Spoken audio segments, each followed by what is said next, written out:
Hello there, my name is Sherry Begay. Today I'm presenting our new game called Chef Quest. It is a roguelike deck building game that you will be playing a heroic chef. In this game, you will be battling monsters on your journey while being rewarded to be using into your shop. From there, you can actually build your deck by upgrading and seeking out new adventures. The problem. We noticed a problem with a lot of card games recently in roguelike games. We either too complicated for beginners or too repetitive for experienced players. Players who are new to this genre often feel overwhelmed by confusing mechanics, while experienced players get bored because battles don't stay exciting over time. Without Chef Quests, players either have to settle for hardcore games like Slay the Spry or super simple mobile games that lack real depth.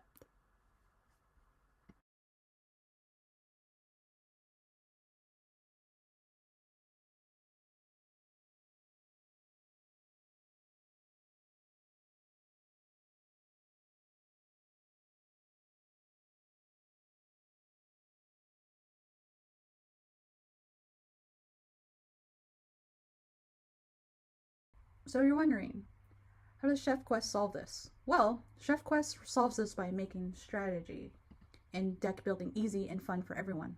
Instead of overwhelming players with complicated menus or rules, we guide you step by step. From learning how to move around the tavern to building your deck cards, the battling monsters with powerful food items to attack. Plus, our tavern lets you interact with a NPC by buying upgrades through the tavern and discover secret recipe cards that boost your power. So, whether you're new to games or a pro, Chef Quest turns every battle into a creative, exciting adventure you can jump right into right away.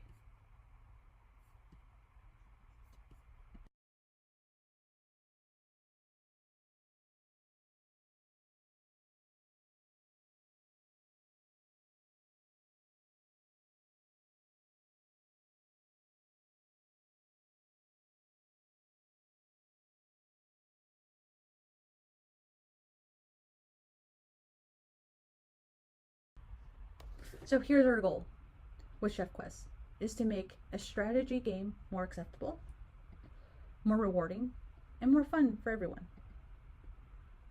Whether you're brand new to deck building or a veteran gamer, Chef Quest offers a creative, light-hearted adventure that's always different each time you play.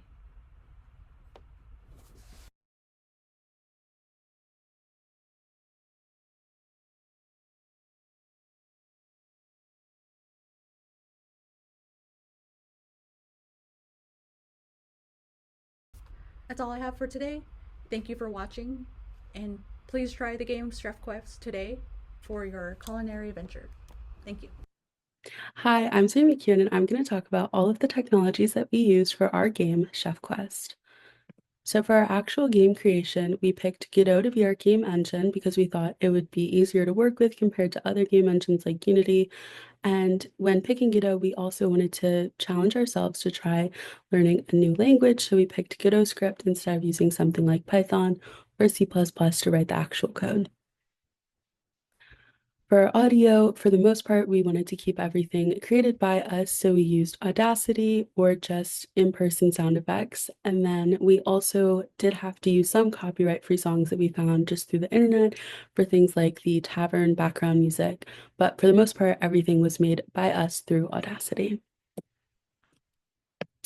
For our visuals and graphics, again, we wanted to make sure that everything was created by us. So there are some things that we pulled from itch.io, but for the most part, everything was made by us through Photoshop or Procreate, just to make sure that we had a similar feel throughout our game and a similar colorway, just to keep everything nice and consistent and have it be a clean looking game. And yes, thank you so much for playing our game. We're really excited for it to be released. And we decided to use just Godot because, again, we thought it would be easier to work with that, especially if we have any future releases. Everything will be done just through Godot instead of having to use outside languages. Thank you so much. Hello, this is Marcus. I'm Kenneth. So here's our game called Chef Quest. It's a 2D roguelike deck builder, a very simplified version of it. And we think this is very nice for people who don't know much about the roguelike deck builder genre, but are interested in it and want to learn more about this genre that's been exploding with popularity. So our client today here, we'll call him Frederick. He's new to this genre and he's excited to try this out. So the first things first, Frederick will go into the help menu and he'll see that the help menu has all these instructions about what to do in the game. So we're not going to go through it too much in detail, but as he goes through the help menu, he'll be able to understand more and more about the game, and he'll be able to access this menu at any time through the main menu. Let's get right into it. First, you'll be greeted with a small cutscene telling you about the story of our game, a little background, and press next. So once we get into the game, this is the first screen that you'll see. This is the tavern, which is our game's hub zone. And from here, the player can go into different areas of the game by walking over to the marked zones. Now, before we go into the other parts of the game, let's just start a run and then show off the primary game loop. As you can see here, we start off at the map zone, the map, and as you can scroll down through the bottom using your mouse wheel or pressing up and down on the arrow keys, you'll see that at the end there's a boss node in the middle. As you can see, the map is connected through these nodes where the paths connect together until it reaches the end, and there are 4 nodes. Here's a battle node. It's indicated by a little dagger icon, and you can see that we're at level 1, and once we reach to the end, we'll get to the next level. But for now, let's go into a battle scene.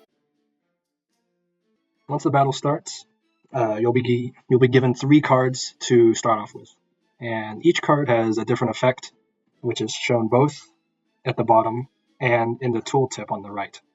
Now, this enemy here is a green type, so what we need to get are red attack cards to be more effective against this type of enemy. So hopefully, we'll get those kind of cards as we continue to play.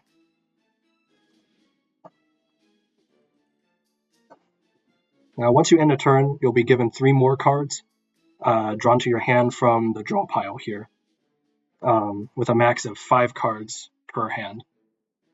You'll notice that every time I play a card, the discard pile number will grow by 1. Once there are no more cards in the draw pile, the cards from the discard pile will be put back into the draw pile. The enemy will choreograph their moves through their speech, so pay attention to see what kind of move they'll do on you. See, this enemy is saying, I'm going to cast a heal on myself, so he's going to heal next turn. And now he's going to say, I'm going to cast a damage spell, so next turn he will deal damage to me. There we go, we've defeated the enemy.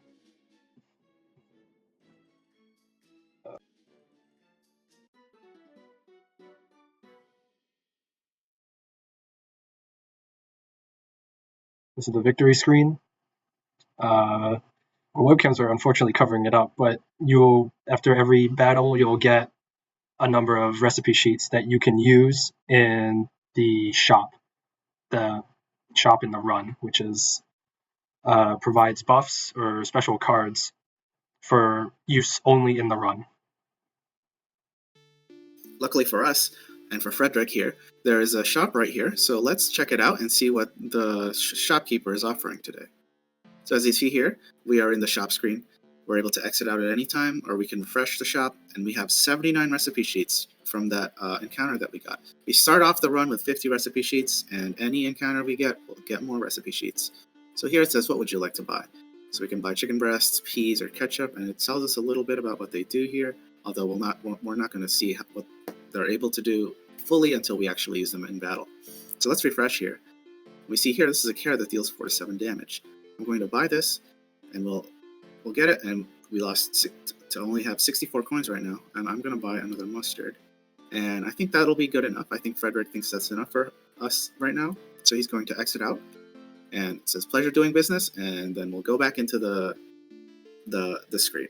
So now Frederick's going to play a little bit by himself, and we'll catch up to him when he inevitably either finishes the run or dies trying. Seems like Frederick is here in a sticky situation. Let's see if he can survive it.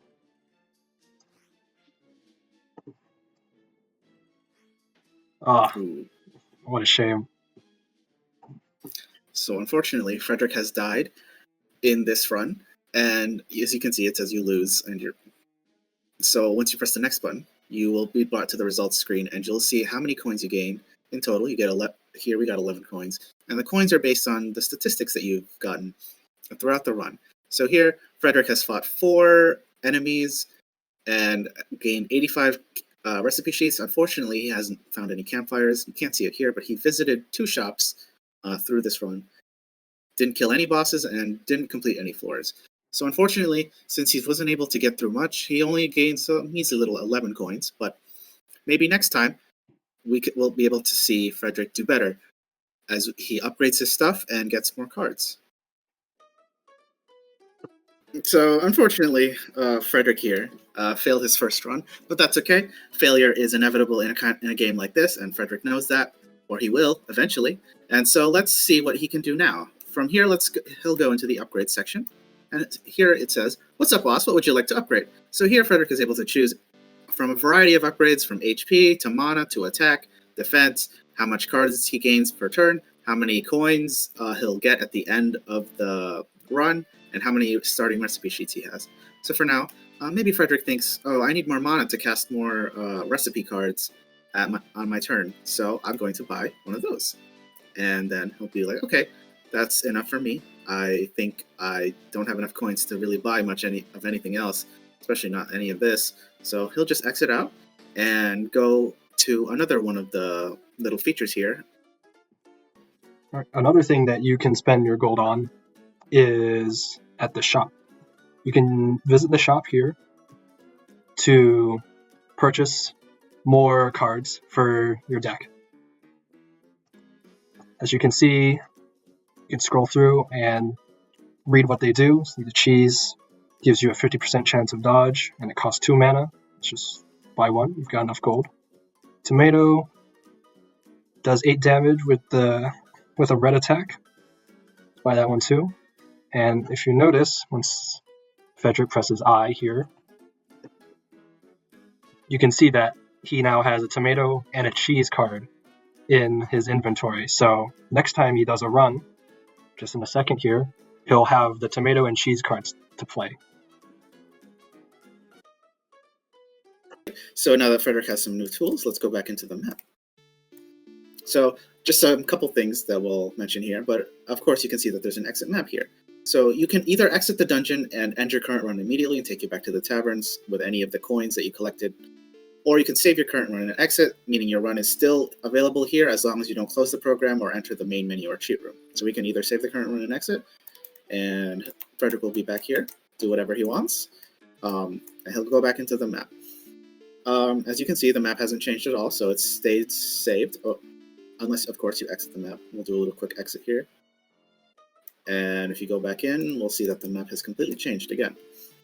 So now that Frederick has his new tools, maybe he's feeling a little more confident. Let's see what his stuff has. So here you can see now that Frederick now has 5 mana instead of the measly 4 that he had before, and his draw path has gotten considerably bigger. You can't see it right now, but as we draw more cards, you'll see that the cards that he has bought from the shop are going to show up in his little hand here. Here, let's do some peppers, maybe some garlic, give ourselves a little dodge just in case. Hopefully he'll miss. Okay, but here you can see one of our new items is here, the cheese, which gives a 50% chance to dodge. So, as you can see here, these are the kind of the main features that we wanted to show off in this little demo here. Obviously, there's a bit more features here that aren't shown off, but they're a little bit more minor, and you'll be able to see them more as you play through the game and as Frederick plays through the game. And eventually, we wanted this game to sort of be like a sort of light introduction into the roguelike genre, something simple enough to understand without getting too much into it. And as you can see here, as Frederick grows stronger and stronger, he'll be able to have an easier and easier start throughout the game. And eventually, maybe he'll reach the end of the dungeon and get like a really nice victory. And if he gets enough upgrades even, maybe he'll get a little congratulations. So hopefully this was a nice little trek into our little game here. And we hope you all enjoyed it. Thank you, and I hope you guys will enjoy playing our game. Thank you.